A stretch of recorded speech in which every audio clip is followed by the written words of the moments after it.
Hare Krishna Hare Krishna Hare Hare Ram Ram Hare Hare Hare Krishna Hare Krishna Krishna Krishna Hare Hare Ram Ram Ram Hare Hare Hare Krishna Hare Krishna Hare Hare Ram Ram Hare Hare Hare Krishna Hare Krishna Krishna Krishna Hare Ram Ram Hare Hare Hare Krishna Hare Krishna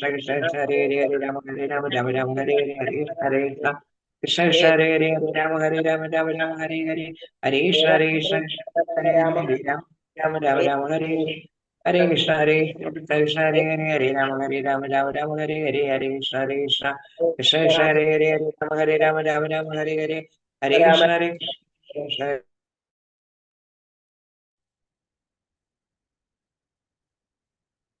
Hare Krishna. Hare Krishna Mataji. Hare Krishna. Hare Krishna Mataji. Hare Krishna. Pranam Mataji. Hare Krishna Mataji. Hare Krishna. Hare Krishna. എല്ലാവർക്കും പ്രണാമം. ഹരേ Krishna. Hare ഓം Krishna.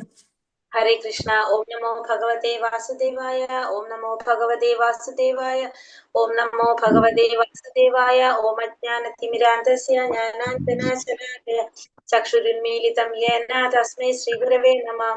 നമോ വിഷ്ണുപാദായ കൃഷ്ണപ്രേഷ്ഠായ ഭൂതലേ ശ്രീമതേ ഭക്തിവേദാന്ത സ്വാമിനിധി നാമിനെ. നമസ്തേ സാരസ്വതേ ദേവേ ഗൗരവാണി പ്രചാരിണേ നിർവിശേഷ ശൂന്യവാദി ശ്രീ കൃഷ്ണ ചൈതന്യ പ്രഭു നിത്യാനന്ദ ശ്രീ അദ്വൈത ഗദാധര ശ്രീവാസാദി ഗൗരഭക്തവൃന്ദ. ഹരേ കൃഷ്ണ കൃഷ്ണ കൃഷ്ണ ഹരേ ഹരേ ഹരേ രാമ രാമ രാമ ഹരേ ഹരേ. ഹരേ കൃഷ്ണ. നിഗമകൽപതരോർഗളിതം ഫലം സുഖമുഖാമൃതദ്രവ സംയുതം പിബത ഭാഗവതം രസമാലയം മുഹുരഹോ രസികാ ഭുവി ഭാവുകാഃ.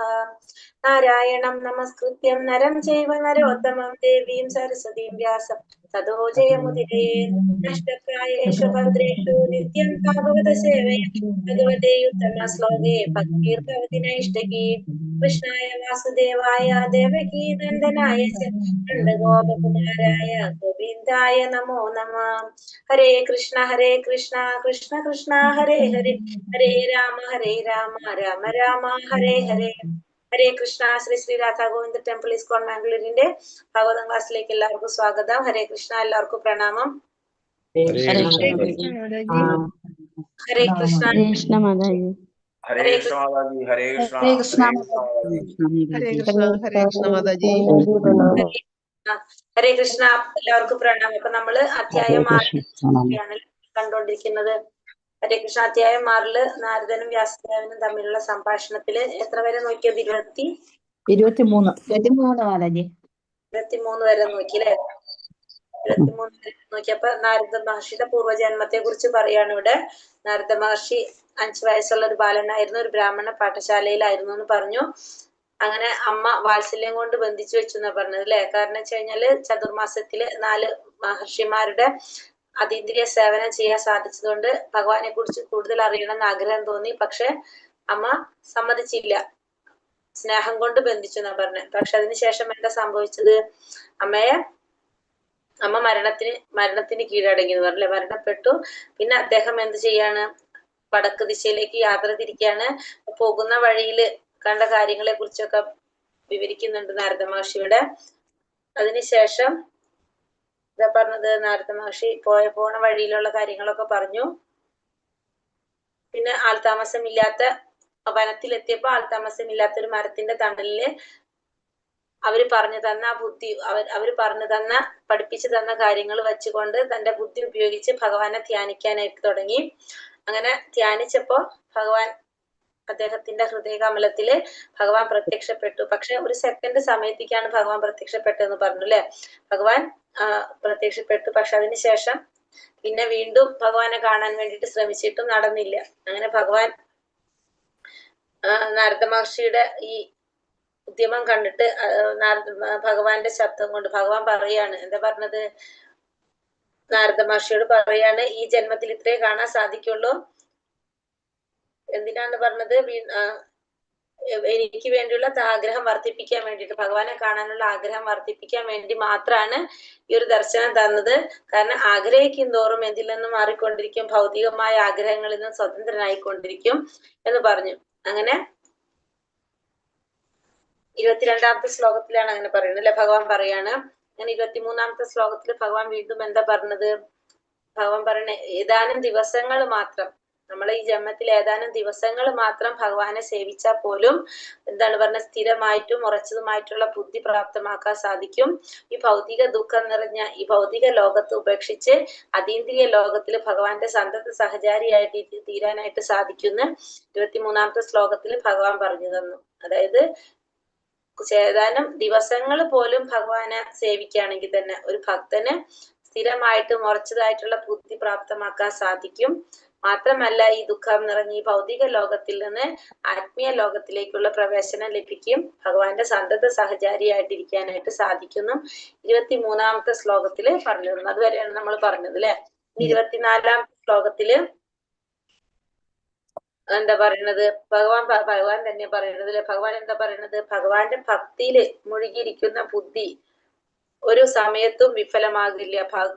ഭഗവാനിൽ ഭക്തിയുള്ള ഒരു വ്യക്തിയുടെ ബുദ്ധി ഒരിക്കലും വിഫലമാകില്ല എന്നാ പറഞ്ഞത്. സൃഷ്ടിയുടെ സമയത്തും സംഹാര സമയത്തും ഭഗവാന്റെ കാരുണ്യം കൊണ്ട് ആ ഓർമ്മ നമുക്ക് നിർവിഘ്നം തുടരുന്ന പറഞ്ഞത്. അതായത് ഭഗവാനിൽ ഉള്ള ഭക്തിയുള്ള ഒരു വ്യക്തിയെ സംബന്ധിച്ച് പറഞ്ഞ ഒരിക്കലും ആ ബുദ്ധി വിഫലമാകില്ല എന്നാണ് ഇവിടെ എടുത്ത് പറയുന്നത്. വിഫലമാവില്ല.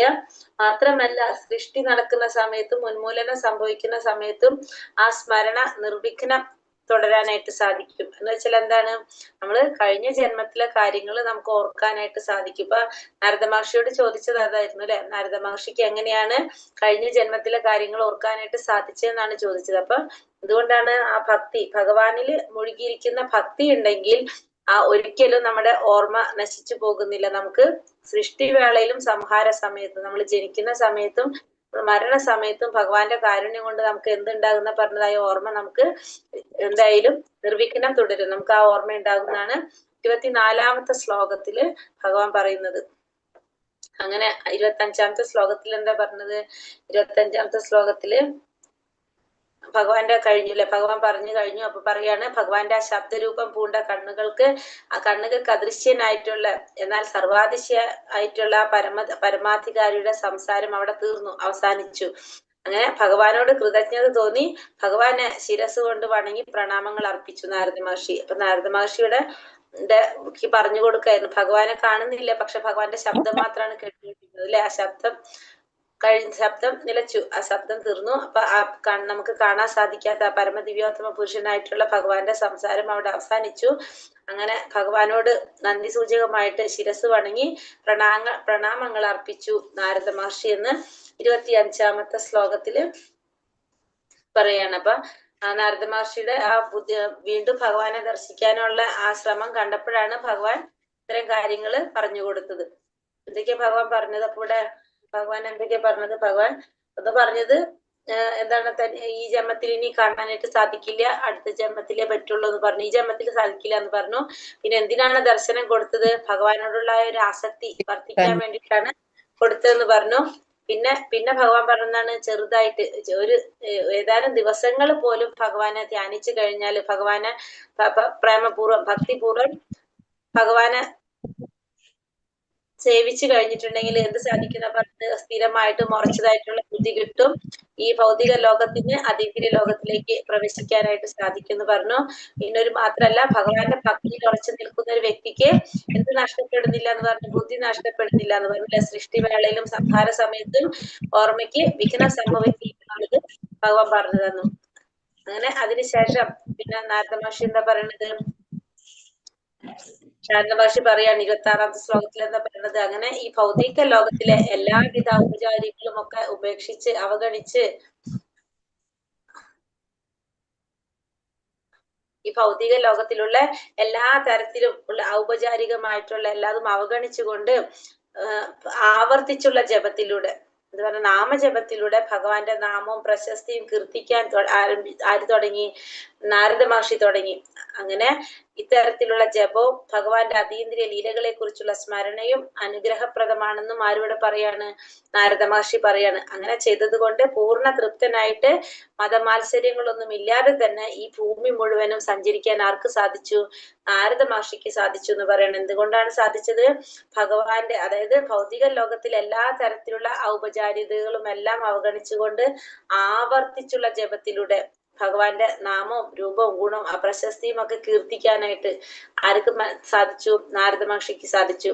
അങ്ങനെ ഇത്തരത്തിലുള്ള ഭഗവാന്റെ നാമരൂപ ഗുണലീലകൾ, ഈ അതീന്ദ്രിയങ്ങളെ കുറിച്ചുള്ള സ്മരണ അനുഗ്രഹമാണെന്ന് പറയാണ്. കാരണം എത്രത്തോളം ഭഗവാനെ കുറിച്ച് സ്മരിച്ചു കൊണ്ടിരിക്കുന്നോ അത്രത്തോളം നമ്മൾ എന്തിൽ നിന്ന് മാറി നിൽക്കും? മതമാത്സര്യങ്ങളിൽ നിന്ന് മാറി നിൽക്കും. അങ്ങനെ പൂർണ്ണ തൃപ്തനായിക്കൊണ്ട് ഭൂമി മുഴുവൻ സഞ്ചരിക്കാൻ ആർക്ക് സാധിച്ചു?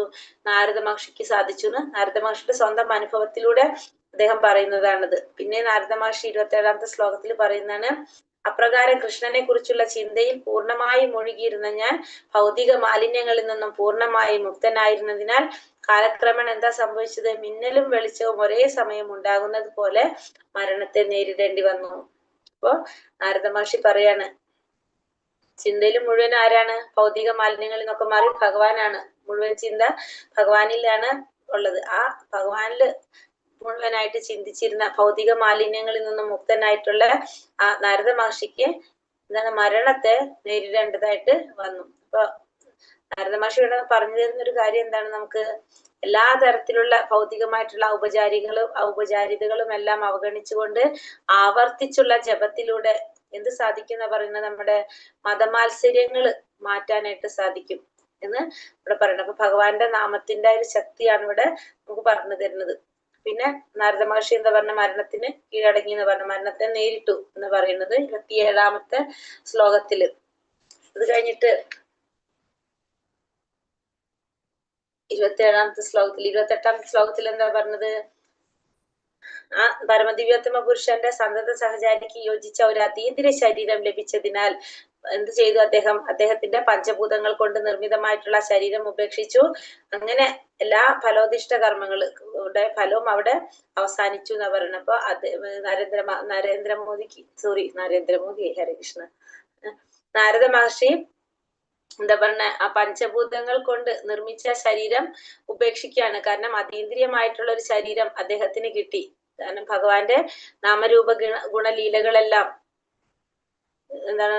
നിരന്തരം ഉരുവിട്ടുകൊണ്ടിരിക്കുന്നത് കൊണ്ട് തന്നെ ആ മതമാത്സര്യങ്ങളിൽ നിന്നും മുക്തി നേടാനായിട്ട്, അതിൽ നിന്നൊക്കെ മോചനം ലഭിച്ചു. അപ്പോ അദ്ദേഹം എന്തായി മാറി എന്ന് പറഞ്ഞത്? ആ അതീന്ദ്രിയമായ ഒരു ശരീരം സ്വീകരിക്കാനായിട്ട് ഭഗവാന്റെ സന്തത സഹചാരി ആയിരിക്കുമെങ്കിൽ നമ്മൾ ഈ ഭൗതിക ശരീരത്തിൽ സാധിക്കില്ല അല്ലെ? ആ അതീന്ദ്രിയമായ ഒരു ശരീരം അദ്ദേഹത്തിന് കിട്ടി. അപ്പൊ അതനുസരിച്ച് അദ്ദേഹം സ്വീകരിച്ചതിന്റെ ഫലമായിട്ട് ഏത് ശരീരം അദ്ദേഹം ഉപേക്ഷിച്ചു? പഞ്ചഭൂതങ്ങൾ കൊണ്ട് നിർമ്മിച്ച ശരീരം അദ്ദേഹം ഉപേക്ഷിച്ചു. അങ്ങനെ ഫലോദിഷ്ട കർമ്മങ്ങളിൽ നിന്നും എല്ലാതും അദ്ദേഹം മുക്തനായി. അതെല്ലാം അവസാനിച്ചു എന്നാണ് 28ാമത്തെ ശ്ലോകത്തില് മഹർഷി പറയുന്നത്. അത് കഴിഞ്ഞിട്ട് 29ാമത്തെ ശ്ലോകത്തിൽ എന്താ പറയുന്നത്? അവസാനിച്ചപ്പോ എന്താ സംഭവിക്കുന്നത്? കൽപ്പത്തിന്റെ അവസാനത്തില്, കൽപ്പം എന്ന് വെച്ചാൽ എന്താണ്? ബ്രഹ്മാവിന്റെ ഒരു പകല് അല്ലെ? അവസാനത്തില് ഭഗവാൻ നാരായണൻ പ്രളയജലത്തിൽ ശയിക്കുമ്പോ ബ്രഹ്മാവ് എല്ലാ സൃഷ്ടിഘടകങ്ങളോടും കൂടി ഭഗവാനെ പ്രവേശിക്കാൻ തുടങ്ങി. ഒപ്പം ഞാനും ഭഗവാന്റെ ശ്വാസത്തിലൂടെ പ്രവേശിച്ചു. അപ്പോ കൽപ്പത്തിന്റെ അവസാനത്തിൽ എന്താ സംഭവിക്കുന്നത്? ഭഗവാൻ പ്രളയജലത്തിൽ ശയിക്കുന്ന സമയത്ത് ബ്രഹ്മാവ് എല്ലാ സൃഷ്ടി ഘടകങ്ങളോടും കൂടി ഭഗവാനിലേക്ക് പ്രവേശിച്ച സമയത്ത് നാരദ മഹർഷിയും എന്ത് ചെയ്യാണ്? നാരദ മഹർഷിയും ഭഗവാന്റെ ആ ശ്വാസത്തിലൂടെ പ്രവേശിച്ചു. ഭഗവാന്റെ ശ്വാസത്തിലൂടെ പ്രവേശിക്കുകയാണ് ചെയ്യുന്നത്. അതായത് ഇപ്പൊ എന്തായി? എല്ലാം ഇല്ലാണ്ടായി, അവസാനിക്കുകയാണ് ചെയ്യുന്നത്. ഇവിടെ ഇപ്പൊ ഒന്നുമില്ല. അങ്ങനെ അതിനുശേഷം പിന്നെ വീണ്ടും സൃഷ്ടി വരാണ്. ഇപ്പൊ ഇവിടെ എന്താണ് ചെയ്യുന്നത്? അവസാനിക്കുകയാണ് അല്ലെ? എല്ലാം സംഹരിച്ചു എന്ന് പറയാം, എല്ലാതും ഇല്ലാണ്ടായി. അങ്ങനെ പ്രളയജലത്തില്, അതായത് കൽപ്പത്തില് ബ്രഹ്മാവിന്റെ ഒരു പകലിലാണുള്ള കൽപ്പം എന്ന് പറഞ്ഞ ആ ഒരു കൽപ്പത്തിന്റെ അവസാനത്തില് എല്ലാ ഭഗവാനിലേക്ക് ചെല്ലാണ് ചെയ്യുന്നത്. എല്ലാം ഭഗവാനിലേക്ക് ചേരാണ്. ഭഗവാന്റെ ശ്വാസത്തിലേക്ക്, ഭഗവാന്റെ വായ്ക്കുള്ളിലേക്ക് പോകാന്ന് പറയാം നമുക്ക്. അപ്പൊ അങ്ങനെ പ്രവേശിക്കാൻ ഒരുങ്ങുമ്പോ ബ്രഹ്മാവാണല്ലോ സൃഷ്ടി മുഴുവൻ ചെയ്യുന്നത്. അപ്പൊ ബ്രഹ്മാവ് എല്ലാ സൃഷ്ടി ഘടകങ്ങളോടും കൂടിയിട്ട് ഭഗവാനിലേക്ക് പ്രവേശിക്കാൻ തുടങ്ങിയപ്പോ ആരും പ്രവേശിച്ചു? നാരദ മഹർഷിയും പ്രവേശിച്ചു. അങ്ങനെ പിന്നത്തെ ശ്ലോകത്തില് 432 കോടി വർഷങ്ങൾക്ക് ശേഷം എന്നാണ് പറയുന്നത് അല്ലെ, സൗരവർഷങ്ങൾക്ക് ശേഷം, ഇത്ര കോടി വർഷങ്ങൾക്ക് ശേഷം ഭഗവാന്റെ ഇച്ഛയ്ക്കനുസരിച്ച് വീണ്ടും സൃഷ്ടി നടത്താൻ വേണ്ടിയിട്ട് ബ്രഹ്മാവ് ഉണർന്നപ്പോ ആരൊക്കെ പറഞ്ഞത്? മരീചി, അങ്കിരസ്, അത്രി തുടങ്ങിയവരെ പോലുള്ള എല്ലാ ഋഷിമാരും ഭഗവാന്റെ അതീന്ദ്രിയ ശരീരത്തിൽ നിന്നും സൃഷ്ടിക്കപ്പെട്ടു. ഒപ്പം തന്നെ ആരും ആവിർഭവിച്ചു? നാരദ മഹർഷി ആവിർഭവിച്ചു എന്ന് പറയുന്നത്. അപ്പൊ 432 കോടി വർഷങ്ങൾക്ക് ശേഷം അല്ല, പിന്നെ പിന്നത്തെ സൃഷ്ടി വരുന്നത് 532 കോടി വർഷങ്ങൾക്ക് ശേഷമാണ് വരുന്നത്. അതായത് ഓരോ ചതുർയുഗം കഴിയുമ്പോഴല്ലേ സംഭവിക്കുന്നത്. അപ്പൊ അങ്ങനെ എന്താ പറയണത്, ഭഗവാന്റെ ഇച്ഛയാൽ ബ്രഹ്മാവ് വീണ്ടും സൃഷ്ടികർമ്മത്തിനായിട്ട് ഉണർന്ന സമയത്ത് ഭഗവാനിൽ നിന്ന് അങ്കിരസ്, അത്രി, മരീചി തുടങ്ങിയ ഋഷിമാരും ഭഗവാന്റെ ശരീരത്തിൽ നിന്ന് സൃഷ്ടിക്കപ്പെട്ട സമയത്ത് ആരും ആവിർഭവിച്ചു? നാരദ മഹർഷി ആവിർഭവിച്ചു എന്നുള്ളത് 30ാമത്തെ ശ്ലോകത്തില് അദ്ദേഹം പറയാണ്. പിന്നെ 31ാമത്തെ ശ്ലോകത്തിൽ അദ്ദേഹം പറഞ്ഞത്, അന്ന് മുതല് സർവശക്തനായിട്ടുള്ള വിഷ്ണുവിന്റെ അനുഗ്രഹത്താൽ അതീന്ദ്രിയ ലോകത്തിലും ഭൗതിക ലോകത്തിലും തടസ്സങ്ങളില്ലാതെ എല്ലായിടത്തും സഞ്ചരിക്കാൻ ആർക്ക് സാധിക്കാണ്? നാരദ മഹർഷിക്ക് സാധിച്ചു എന്ന് പറയാണ്. ഭഗവാന്റെ അചഞ്ചലമായ ഭക്തി സേവനത്തിൽ ഉറച്ചു നിൽക്കുന്നത് കൊണ്ടാണ് ഇത് സാധ്യമാകുന്നത്. അതുകൊണ്ട് അന്ന് മുതല്, എപ്പോഴാണ് വീണ്ടും അദ്ദേഹം അവതരിച്ചത്, അന്ന് മുതല് തടസ്സങ്ങളൊന്നും ഇല്ലാതെ ഈ ഭൗതിക ലോകത്തിലും ആത്മീയ ലോകത്തിലും ഭഗവാന്റെ മഹത്വങ്ങള് മുഴുവനും കീർത്തിച്ചുകൊണ്ട് എല്ലായിടത്തും സഞ്ചരിക്കാനായിട്ട് നാരദ മഹർഷിക്ക് സാധിച്ചത്. എന്തുകൊണ്ടാണെന്ന് പറയുന്നത്? ഭഗവാനിലുള്ള അചഞ്ചലമായ ഭക്തി കൊണ്ട്, അചഞ്ചലമായ ഭക്തി സേവനം കൊണ്ടാണ് അദ്ദേഹത്തിന് ഇത് സാധിച്ചത്. അതിൽ ഉറച്ചു നിൽക്കുന്നത് കൊണ്ടാണ് ഇത് സാധ്യമായതെന്നും ഇവിടെ എടുത്ത് പറയാണ് നാരദ മഹർഷി. ഇത് നമുക്ക് കൂടി പറഞ്ഞു തരുന്ന കാര്യങ്ങളല്ല ഇതൊക്കെ. നമുക്ക് അങ്ങനെ ഭഗവാൻ ശ്രീകൃഷ്ണൻ നൽകിയിട്ടുള്ള, എന്തുകൊണ്ടാണ് ആ വീണ, അതീന്ദ്രിയ ശബ്ദം നിറയ്ക്കപ്പെട്ട ആ വീണ മീട്ടിക്കൊണ്ട് ഭഗവാന്റെ മഹത്വങ്ങൾ നിരന്തരം പാടിക്കൊണ്ട് സഞ്ചരിക്കുകയാണ് നാരദ മഹർഷി. എവിടേക്കാണ്? ഭൗതിക ലോകത്തിലും ആത്മീയ ലോകത്തിലും എല്ലായിടും ഭഗവാന്റെ മഹത്വങ്ങളെ വാഴ്ത്തിക്കൊണ്ട്, ഭഗവാൻ നൽകിയ വീണ കൊണ്ട്, ഭഗവാൻ സമ്മാനിച്ച വീണയുടെ പേര് നമ്മള് മഹതി അല്ലെ, മഹതി എന്ന് പറയും. അല്ലെങ്കിൽ ചില ദേവത പറയുന്നുണ്ട്, മഹതി എന്നും പറയുന്നുണ്ട്. മഹതി എന്നാണ് കൂടുതൽ പറയുന്നത്, കേട്ടിട്ടുള്ളത്. അപ്പൊ അങ്ങനെ നൽകിയിട്ടുള്ള വീണ മീട്ടിക്കൊണ്ട് ഭഗവാന്റെ മഹത്വങ്ങള് നിരന്തരം പാടിക്കൊണ്ട് ഭൗതിക ലോകത്തിലും ആത്മീയ ലോകത്തിലും ഒക്കെ സഞ്ചരിക്കാൻ ആർക്ക് സാധിക്കാണ്? നാരദ മഹർഷിക്ക് സാധിക്കണം. എന്തുകൊണ്ടാണ്? ഭഗവാനിലുള്ള അചഞ്ചലമായ ഭക്തി സേവനത്തിൽ ഉറച്ചു നിൽക്കുന്നത് കൊണ്ടാണ് അത് സാധിച്ചതെന്നും ഇവിടെ എടുത്തു പറയുന്നുണ്ട്. 33ാമത്തെ ശ്ലോകത്തിൽ എന്താ പറയുന്നത്? ഇവിടെ ഭഗവാൻ സമ്മാനിച്ച ആ വീണ മീട്ടിക്കൊണ്ട് എല്ലാവരും ഭഗവാന്റെ മഹത്വങ്ങള് പാടിക്കൊണ്ട് സഞ്ചരിക്കുകയാണ് നാരദ മഹർഷി എന്ന് പറഞ്ഞു. 33ാമത്തെ ശ്ലോകത്തിൽ എന്താ പറഞ്ഞത്? ഈ ഭഗവാന്റെ മഹത്വങ്ങളും ലീലകളും കേൾക്കാനായിട്ട് ഇഷ്ടമുള്ള ഭഗവാനെ എങ്ങനെ മഹത്വപ്പെടുത്തുമ്പോഴും ഭഗവാന്റെ ലീലകളെ കുറിച്ചൊക്കെ നമ്മൾ കീർത്തിച്ചു കൊണ്ടിരിക്കുമ്പോഴും ഭഗവാൻ അത് വളരെയധികം ഇഷ്ടമാണെന്നാ പറഞ്ഞത്. അങ്ങനെ ഇഷ്ടമുള്ള ഭഗവാന്റെ പുണ്യകർമ്മങ്ങളും ലീലകളും കീർത്തിക്കാൻ ആരംഭിക്കുമ്പോൾ തന്നെ ആഹ്വാനം ചെയ്യപ്പെട്ട പോലെ എന്നാ പറഞ്ഞത്, പറഞ്ഞു വെച്ച പോലെ ഭഗവാൻ നമ്മുടെ ഹൃദയത്തിൽ തൽക്ഷണം ഇരിപ്പ് പ്രത്യക്ഷനാകും എന്ന് പറയുന്നത്. അതായത് ഭഗവാൻ എന്താണ്? ഭഗവാനെ കീർത്തിക്കുന്നതും മഹത്വപ്പെടുത്തുന്നതൊക്കെ കേൾക്കാനായിട്ട് ഭയങ്കര ഇഷ്ടമാണ്. അങ്ങനെയുള്ള ഭഗവാൻ എന്ത് ചെയ്യുന്ന പറഞ്ഞത്? നമ്മള് ഭഗവാനെ കീർത്തിക്കാൻ തുടങ്ങുമ്പോ അല്ലെങ്കിൽ മഹത്വപ്പെടുത്താൻ തുടങ്ങുമ്പോ നമ്മൾ പറഞ്ഞു വെച്ച പോലെ ഭഗവാൻ തൽക്ഷണം തന്നെ നമ്മുടെ ഹൃദയത്തില് ഇരിപ്പുറപ്പിക്കും, നമ്മുടെ ഹൃദയത്തില് പ്രത്യക്ഷനാകും എന്ന് പറയുന്നത്. അപ്പൊ നമ്മൾ ഭഗവാനെ കീർത്തിച്ചു കൊണ്ടിരിക്കുക. അതായത് നമ്മളിപ്പോ നാമം ജപിക്കുക, നമ്മൾ എക്സ്പീരിയൻസ് ചെയ്യുന്ന ഒരു കാര്യം നാമജപമാണ് അല്ലെ. നാമജപത്തിൽ നമ്മൾ എന്തൊക്കെ നടക്കുന്നുണ്ട്? ശ്രവണം, കീർത്തനം, സ്മരണം. ഭഗവാനെ കീർത്തിക്കുന്നുണ്ട്, സ്മരിക്കുന്നുണ്ട്, ശ്രവിക്കുന്നുണ്ട്. അപ്പൊ എന്താ സംഭവിക്കുന്നത്? ഇത് ചെയ്യുമ്പോ ഭഗവാൻ നമ്മുടെ ഹൃദയത്തില് അപ്പൊ തന്നെ നമ്മൾ ഇരിപ്പിടത്തില് സ്ഥാനം ഉറപ്പിക്കുന്ന പറഞ്ഞത്. എന്തുകൊണ്ടാണ് നമുക്കപ്പോ പരിശുദ്ധി കിട്ടുന്നത്? പിന്നെ ഭഗവാൻ വന്നിരിക്കുന്ന സ്ഥലം എപ്പോഴും എങ്ങനെയായിരിക്കും? ശുദ്ധായിരിക്കും അല്ലെ. നമ്മുടെ ഹൃദയത്തിന്റെ ഉള്ളിൽ മാലിന്യങ്ങൾ ഉണ്ടെങ്കിൽ സ്വാഭാവികമായിട്ടും അത് പതുക്കെ ഇല്ലാതാവും നാമജപത്തിലൂടെ. അല്ല, നാമജപിക്കുമ്പോ നമ്മൾ 3 കാര്യങ്ങൾ ചെയ്യുന്നുണ്ട്: ശ്രവണം, കീർത്തനം, സ്മരണം. അപ്പൊ ഭഗവാനെ കീർത്തിച്ചുകൊണ്ടിരുന്ന ഭഗവാൻ അത് ഏറ്റവും ഇഷ്ടമാണെന്ന് ഇവിടെ നാരദ മഹർഷി പറയാണ്. അങ്ങനെ ഇഷ്ടമുള്ള ഭഗവാൻ തൽക്ഷണം തന്നെ നമ്മുടെ ഹൃദയത്തില് പറഞ്ഞു വെച്ച പോലെ എന്ന് പറയുന്നത്. അതായത് ആദ്യമേ പറഞ്ഞു വെച്ച പോലെ ഭഗവാൻ അപ്പം വന്ന് നമ്മുടെ ഹൃദയത്തിലിരിക്കും എന്ന് പറയുന്നത്. അപ്പൊ ഭഗവാനെ കീർത്തിച്ചു കൊണ്ടിരിക്കുക. അങ്ങനെ ചെയ്യുന്നത് കൊണ്ടാണ് ഭഗവാൻ നമ്മുടെ ഹൃദയത്തില് ഇരിപ്പിടത്തില് പ്രത്യക്ഷനാകുന്നു 33-ാമത്തെ ശ്ലോകത്തില് നാരദ മഹർഷി പറയാണ്. 34-ല് എന്താ പറയുന്നത്? ഇന്ദ്രിയ വിഷയങ്ങളുമായി സമ്പർക്കം പുലർത്താൻ ആഗ്രഹിക്കുന്നതിനാൽ, അതായത് നമുക്ക് എന്താണ് ആഗ്രഹം? നമ്മുടെ ഇന്ദ്രിയങ്ങളെ സന്തോഷിപ്പിക്കാനാണ് നമ്മൾ ശ്രമിച്ചുകൊണ്ടിരിക്കുന്നത്. അങ്ങനെ നമ്മുടെ ഇന്ദ്രിയങ്ങളെ സന്തോഷിപ്പിക്കാൻ ശ്രമിക്കുമ്പോൾ സ്വാഭാവികമായിട്ട് നമുക്ക് എന്തുണ്ടാവും? ഉത്കണ്ഠകൾ ഉണ്ടാവും. എപ്പോഴും നമുക്ക് ഉത്കണ്ഠ നിറഞ്ഞിരിക്കും നമുക്ക്. കാരണം ആ ആഗ്രഹം നടക്കോ ഇല്ലയോ എന്നുള്ളത് നമുക്ക് അറിയില്ല. അപ്പൊ നമുക്ക് ഓട്ടോമാറ്റിക്കലി നമുക്ക് എന്തുണ്ടാവും?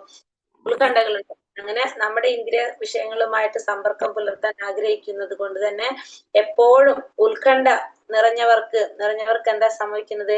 ഭഗവാന്റെ അതീന്ദ്രിയ ലീലകൾ, അങ്ങനെയുള്ളവർക്ക് എന്ത് ചെയ്യാന്ന് പറഞ്ഞ ഭഗവാന്റെ അതീന്ദ്രിയ ലീലകള് നിരന്തരമായിട്ടുള്ള ജപത്തിലൂടെ അജ്ഞാന സാഗരം തരണം ചെയ്യാൻ സാധിക്കുമെന്ന് നാരദ മഹർഷി സ്വയം അനുഭവിച്ചറിഞ്ഞു എന്നാണ് പറയുന്നത്. നാരദ മഹർഷിക്ക് സ്വയം മനസ്സിലായ ഒരു കാര്യമാണ്. നമ്മുടെ ഇന്ദ്രിയങ്ങളെ നമ്മൾ സന്തോഷിപ്പിക്കാനായിട്ട്, അല്ലെങ്കിൽ നമ്മുടെ ഇന്ദ്രിയ വിഷയങ്ങളുമായിട്ടുള്ള സമ്പർക്കം പുലർത്താൻ ആഗ്രഹിക്കുമ്പോൾ നമുക്ക് എപ്പോഴും ഉത്കണ്ഠ നിറഞ്ഞിരിക്കും. അങ്ങനെയുള്ളവർക്ക് എന്ത് ചെയ്യാം? എപ്പോഴും ഭഗവാന്റെ നിരന്തര സ്മരണത്തിലൂടെ, ജപത്തിലൂടെ നമ്മൾ ചെയ്യുകയാണെങ്കിൽ നമുക്ക് അതിൽ നിന്ന് എന്ത് മാറാൻ സാധിക്കുന്ന പറയുന്നത്? ഈ അജ്ഞാന സാഗരം തരണം ചെയ്യാനായിട്ട് സാധിക്കും. അതായത് ഉത്കണ്ഠകളിൽ നിന്നൊക്കെ മോചനം ലഭിക്കാനായിട്ട് നമുക്ക് സാധിക്കുമെന്ന് നാരദ മഹർഷി സ്വയം അനുഭവിച്ചറിഞ്ഞതായിട്ട് പറയാണ്. അപ്പൊ നമ്മള് എപ്പോഴും എന്ത് ചെയ്തുകൊണ്ടിരിക്കുക? നമ്മളെ ഇന്ദ്രിയങ്ങളെ സന്തോഷിപ്പിക്കാൻ ശ്രമിക്കുന്നത് എപ്പോഴാണ്? നമ്മൾ ഭൗതികമായിട്ട് കൂടുതൽ ചിന്തിക്കുമ്പോഴാണ്, നമ്മുടെ ആഗ്രഹങ്ങൾക്ക് മുൻതൂക്കം കൊടുക്കുന്നത്. പക്ഷെ നമ്മൾ ഭഗവാനെ കുറിച്ച് ചിന്തിക്കാൻ തുടങ്ങിക്കഴിഞ്ഞാൽ സ്വാഭാവികമായിട്ട് നമ്മൾ എന്ത് കുറയ്ക്കും? നമ്മൾ നേരത്തെ പറഞ്ഞു, ആസക്തി, ഭൗതികമായിട്ടുള്ള ആസക്തി നമുക്ക് കുറയുന്നത്. ഭൗതികമായ ആസക്തി കുറയാന്ന് വെച്ചാല് നമ്മുടെ ആഗ്രഹങ്ങള് കുറച്ച് നമുക്ക് കുറഞ്ഞുകൊണ്ടിരിക്കും. നമുക്ക് തന്നെ അത് അറിയാൻ സാധിക്കും. ആദ്യത്തെ പോലെ നമുക്ക് ഉണ്ടാവില്ല. നമുക്കിപ്പോ എന്തായാലും സാരില്ല എന്നുള്ളൊരു മൈൻഡ് നമുക്ക് വന്നിട്ടുണ്ടാവും നോർമലി. എന്നുവെച്ചാൽ ആദ്യം വെച്ചാൽ നമുക്ക് അങ്ങനെയല്ല, എന്തൊരു കാര്യമാണെങ്കിൽ അത് ചെയ്തേ പറ്റൂ, അത് കിട്ടിയേ പറ്റൂ എന്നൊക്കെയുള്ള ഒരു തോന്നലായിരിക്കും. പക്ഷെ ഇപ്പൊ നമുക്ക് അങ്ങനെ ആയിരിക്കില്ല. എങ്ങനെയായിരിക്കും? നമുക്ക് അത് ഉണ്ടായാലും സാരില്ല, ഇല്ലെങ്കിലും വിരോധമില്ല എന്നുള്ളൊരു മൈൻഡിലേക്ക് വന്നിട്ടുണ്ടാവും. നമുക്ക് പൊതുവെ കുറെ വ്യത്യാസം വന്നിട്ടുണ്ടാവും നമുക്കിപ്പോ. അതായത് അപ്പൊ നമുക്ക് എന്ത് സംഭവിക്കുകയാണ്? ഇൻഡയറക്ട്ലി നമ്മളെ ഇന്ദ്രിയങ്ങളുടെ ആ താല്പര്യങ്ങൾ നമുക്ക് കുറഞ്ഞു വരാണ്. അങ്ങനെ കുറഞ്ഞു വരുമ്പോ എന്താ? നമ്മളെ ഉത്കണ്ഠകൾ ഇല്ലാതാകാണ് അല്ലെ? അത് എന്തിലൂടെയാണ് ശരിക്കും സാധിക്കുന്നതെന്ന് പറയുന്നത്? അതീന്ദ്രിയമായിട്ടുള്ള ലീലകളുടെ, ഭഗവാന്റെ നിരന്തരമായിട്ടുള്ള ജപത്തിലൂടെയാണ് നമുക്ക് സാധിക്കുന്നത്. അപ്പൊ ഇതിനൊക്കെ തരണം ചെയ്യാനായിട്ട് സാധിക്കുമെന്ന് സ്വന്തം അനുഭവത്തിലൂടെയാണ് ആരിവിടെ പറഞ്ഞു തരുന്നത്? നമുക്ക് നാരദ മഹർഷി പറഞ്ഞു തരുന്നത്. യോഗ സമ്പ്രദായത്തിലൂടെ അടുത്തത് പറയുന്നത്, യോഗ സമ്പ്രദായത്തിലൂടെ നമുക്ക് എന്ത് സാധിക്കും? ഇന്ദ്രിയ നിയന്ത്രണം പരിശീലിച്ച് കാമലോഭങ്ങളിൽ നിന്ന് മോചനം ലഭിക്കാമെന്നുള്ളത് ശരിയാണ്. പക്ഷെ ആത്മാവിനെ സംതൃപ്തിപ്പെടുത്താനായിട്ട് അതുകൊണ്ട് സാധിക്കില്ല. അത് എന്തുകൊണ്ടേ സാധിക്കുള്ളൂ? ഭക്തിപൂർവമായിട്ടുള്ള ഭഗവത് സേവനം കൊണ്ട് മാത്രമേ അതിന് സംതൃപ്തിയിലേക്കുള്ളൂ. നമുക്ക് യോഗാ പദ്ധതികളിലൂടെയൊക്കെ നമുക്ക് എന്ത് സാധിക്കുന്ന പറയുന്നത്? നമുക്ക് ഇന്ദ്രിയങ്ങളെ നിയന്ത്രിക്കാനായിട്ട് നമുക്ക് സാധിക്കാം. നമ്മൾ യോഗ പദ്ധതികൾ, അഷ്ടാംഗ യോഗ പദ്ധതികളൊക്കെ നമ്മൾ പറഞ്ഞില്ലേ, മനസ്സിനെ നിയന്ത്രിക്കാനും. അപ്പൊ ഇതുകൊണ്ടൊക്കെ ഉള്ളതാണ് യോഗ പദ്ധതികൾ എന്ന് പറഞ്ഞു. ആ യോഗ പദ്ധതികളിലൂടെ നമുക്ക് ഇന്ദ്രിയങ്ങളെ നിയന്ത്രിക്കാനായിട്ട്, കാമലോഭങ്ങളിൽ നിന്ന് മോചനം ലഭിക്കാന്ന് പറയുന്നത് ശരിയാണ്. പക്ഷെ ആത്മാവിനെ നമുക്ക് സാക്ഷാത്കാരം നേടാനായിട്ട്, അല്ലെങ്കിൽ ആത്മാവിനെ സംതൃപ്തി കിട്ടണമെങ്കിൽ എന്തിലെ കൂടെ സാധിക്കുള്ളൂ? ഭഗവാന്റെ ഭക്തിയുടെ സേവനത്തിലൂടെ മാത്രമേ നമുക്ക് സാധിക്കുള്ളൂ എന്ന് ഇവിടെ എന്തിൽ പറയാണ്? 35-ാമത്തെ ശ്ലോകത്തില് പറഞ്ഞു തരാണ്. ആത്മാവിന് സാക്ഷാത്കാരം നേടാനായിട്ട് എന്തിലൂടെ സാധിക്കുള്ളൂ? ഭക്തിയുടെ സേവനത്തിലൂടെ, പരമപുരുഷന്റെ ഭക്തിയുടെ സേവനത്തിലൂടെ മാത്രമേ സാധിക്കുള്ളൂ ആത്മാവിന് സാക്ഷാത്കാരം നേടാനായിട്ട്. അല്ലെങ്കിൽ നമുക്ക് ഇന്ദ്രിയ നിയന്ത്രണമൊക്കെ ചെയ്യാനായിട്ട് നമുക്ക് എന്തിലൂടെയൊക്കെ സാധിക്കാം? ഈ പറഞ്ഞ യോഗ പദ്ധതി മൂലമൊക്കെ സാധിക്കാം. പക്ഷെ അതിനെന്ത് കിട്ടുന്നില്ല? ആത്മാവിന് സംതൃപ്തി കിട്ടുന്നില്ല. ആത്മാവിന് സംതൃപ്തി കിട്ടണമെങ്കിൽ എന്ത് ചെയ്യണം? ഭക്തിയുടെ സേവനം, ഭഗവത് സേവനത്തിലൂടെ മാത്രമേ സാധിക്കുന്നുള്ളൂ കൂടി ഈ 35-ാമത്തെ ശ്ലോകത്തില് പറയാണ്. 36-ാമത്തെ ശ്ലോകത്തിൽ വന്നപ്പോ എന്താ പറയണത്? ഭഗവാൻ വ്യാസമഹർഷിയോട് പറയാണ്, അങ്ങ് സർവ്വവിധ പാപങ്ങളിൽ നിന്നും മോചിതനായിരിക്കുന്നു. ഇപ്പൊ നാരദ മഹർഷി പറയാണ് അല്ലെ. ഇപ്പൊ കൺക്ലൂഷൻ എല്ലാം പറഞ്ഞു കഴിഞ്ഞു. ഇപ്പൊ നാരദ മഹർഷിയുടെ പൂർവ്വജന്മത്തെ കുറിച്ച് പറഞ്ഞു. അദ്ദേഹം എങ്ങനെയാണ് ഈ അവസ്ഥയിലേക്ക് വന്നത് എന്നുള്ളത് പറഞ്ഞു കൊടുത്തു. ഇനി വ്യാസമഹർഷിയോട് പറയാണ്, എല്ലാവിധ പാപകർമ്മങ്ങളിൽ നിന്നും അങ്ങ് മോചിതനായിട്ടുള്ള വ്യക്തിയാണ്, മുക്താത്മാവാണ്, മോചിതനായിരിക്കുകയാണ്. അങ്ങനെ അങ്ങ് ചോദിച്ചതുപോലെ ആത്മസാക്ഷാത്കാരത്തിനുള്ള എന്റെ കർമ്മങ്ങളെ സംബന്ധിച്ചും ജനനത്തെ കുറിച്ചും അങ്ങ് ചോദിച്ചതെല്ലാം ഞാൻ വിശദീകരിച്ചു തന്നു. അങ്ങയുടെ വ്യക്തിപരമായ സംതൃപ്തിക്കും ഇതെല്ലാം സഹായകമാകും. അപ്പൊ പറയാണ്, അങ്ങ് ചോദിച്ചതെല്ലാം ഞാൻ പറഞ്ഞു തന്നു. ഇപ്പൊ കാരണം എങ്ങനെയാണ് ഇപ്പൊ മനസ്സിലായില്ലേ, എങ്ങനെയാണ് സാക്ഷാത്കാരത്തിലേക്ക് എന്നെ നയിച്ചതെന്നും എന്തൊക്കെ കർമ്മം ചെയ്ത കർമ്മങ്ങളെ സംബന്ധിച്ചും എല്ലാം ചോദിച്ചതൊക്കെ ഞാൻ വിശദമായിട്ട് പറഞ്ഞു തന്നു. അങ്ങേക്കും ഇത് എന്താകും, ഉപകാരപ്രദമാകും എന്ന് പറയാണ്. അങ്ങേക്കും ഇത് സഹായകമാകുമെന്ന് നാരദ മഹർഷി പറഞ്ഞു കൊടുക്കാണ് വ്യാസദേവന്റെ അടുത്ത്.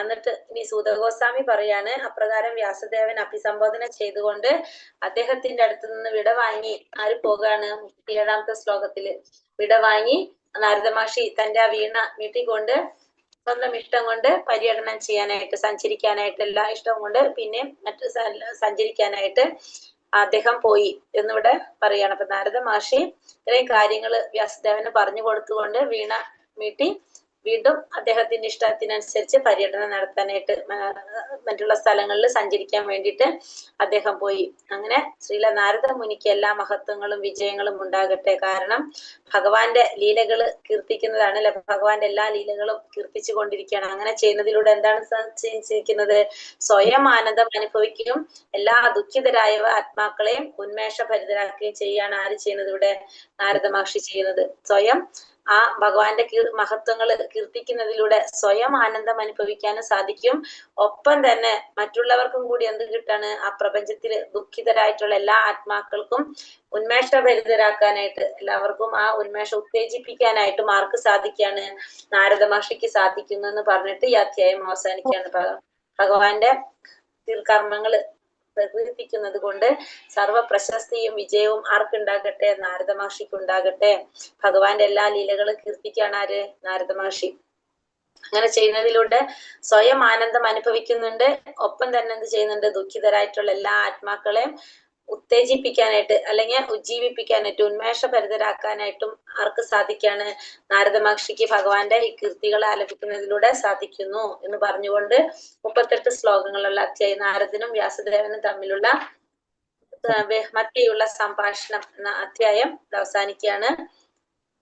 ഹരേ കൃഷ്ണ കൃഷ്ണ കൃഷ്ണ ഹരേ ഹരേ, ഹരേ രാമ രാമ രാമ ഹരേ ഹരേ, ഹരേ കൃഷ്ണ. സർവം കൃഷ്ണാർപ്പണമസ്തു. അപ്പൊ നല്ലൊരു അധ്യായമായിരുന്നു. നമുക്ക് അടുത്തത് നല്ലത് തന്നെയാണ്. അപ്പൊ നമുക്ക് ഇതിന്ന് ഈ അധ്യായത്തിന്റെ ചുരുക്കം നമുക്ക് എന്താ മനസ്സിലായത്, നാരദ മഹർഷി വ്യാസമഹർഷിക്ക് കൊടുത്ത ഉപദേശത്തിലൂടെ ഭക്തിയുത സേവനത്തിൽ സേവനം ചെയ്യാൻ, നാമസങ്കീർത്തനത്തിൽ കൂടെ ഭൗതിക ലോകത്തിൽ നിന്ന് നമുക്ക് ആത്മീയ ലോകത്തിൽ എത്താമെന്നുള്ളതാണ്. അതെ, നാമജപത്തിലൂടെ നമുക്ക് ഭഗവാനെ പ്രാപിക്കാൻ സാധിക്കും എന്നുള്ളത് നമുക്ക് മനസ്സിലായി. പിന്നെ ഭക്തിയുടെ സേവനം ചെയ്താൽ മാത്രമേ നമുക്ക് എന്നുള്ള ആത്മസാക്ഷാത്കാരം നേടട്ടെ. ആത്മാവിന് സാക്ഷാത്കാരം കിട്ടണമെങ്കിൽ, സംതൃപ്തി കിട്ടണമെങ്കിൽ വേറെ എന്ത് ചെയ്തിട്ടും ഇല്ല, ഭക്തി സേവനം ചെയ്യണം എന്ന് പറയില്ലേ. അതായത് ഭഗവാനുമായിട്ട് ബന്ധപ്പെടുത്തിക്കൊണ്ട് നമ്മൾ പ്രവർത്തിച്ചാൽ മാത്രമേ നമുക്ക് എന്ത് സാധിക്കുന്നുള്ളൂ, നമുക്ക് സംതൃപ്തി ഉണ്ടാകുന്നുള്ളൂ അല്ലെ. സംതൃപ്തി എന്ന് വെച്ചിട്ടുണ്ടെങ്കിൽ ഭഗവാൻ സാക്ഷാത്കാരം നേടാനായിട്ട് സാധിക്കുള്ളൂ. പിന്നെ നാമജപത്തിനെ കുറിച്ച് പറയല്ലേ, എപ്പോഴും ഭഗവാന്റെ നാമം കീർത്തിക്കുക, ശ്രവിക്കുക എന്ന് പറയുന്നുണ്ട്. അപ്പം സ്മരിക്കുക, ഇത് ചെയ്തുകൊണ്ടാണ് ആർക്ക് സാധിച്ചത്, ഇതൊക്കെ നാരദ മഹർഷിക്ക് സാധിച്ചതെന്നല്ലേ. അപ്പൊ നാരദ മഹർഷിക്ക് അത് സാധിച്ചത് നമ്മൾ എന്താ ചെയ്യേണ്ടത്, നാരദ മഹർഷിയുടെ കാലടികൾ പിന്തുടരാന്നാ പറയുന്നത് അല്ലെ. അപ്പൊ അവരെ കാലടികൾ പിന്തുടർച്ച് അവരനുകരിക്കല്ല, അവര് പറഞ്ഞ കാര്യങ്ങൾ, അവര് ആചാര്യന്മാരാണ് അവരൊക്കെ നമ്മള്. അപ്പൊ അവര് പറയുന്നത് നമ്മൾ എന്ത് ചെയ്യാം, അനുസരിക്കാം. നമ്മൾ എന്ത് ചെയ്യണം, നാമം ജപിക്കുക, അതായത് നാമജപം, പിന്നെ അതുപോലെ തന്നെ ഭക്തിയുടെ സേവനം, ഇത് നമ്മൾ ചെയ്യാനായിട്ട് അത് നമ്മൾ എടുക്കേണ്ടത് അങ്ങനെയാണ്. അവരെ കാലടികളെ പിന്തുടരുക എന്ന് പറഞ്ഞാൽ അവരനുകരിക്കല്ല നമ്മൾ വേണ്ടത്, നമ്മൾ എന്ത് ചെയ്യണം, അനുസരിക്കുകയാണ് വേണ്ടത്. അവർ പറഞ്ഞത് നമ്മൾ അനുസരിക്കാനായിട്ട് ശ്രമിക്കാം. പരിപക്വ ഒരു വൃക്ഷമാണെന്നും പറയുന്നുണ്ടല്ലോ, പരിപക്വ ഫലങ്ങൾ. ഞാൻ എഴുതി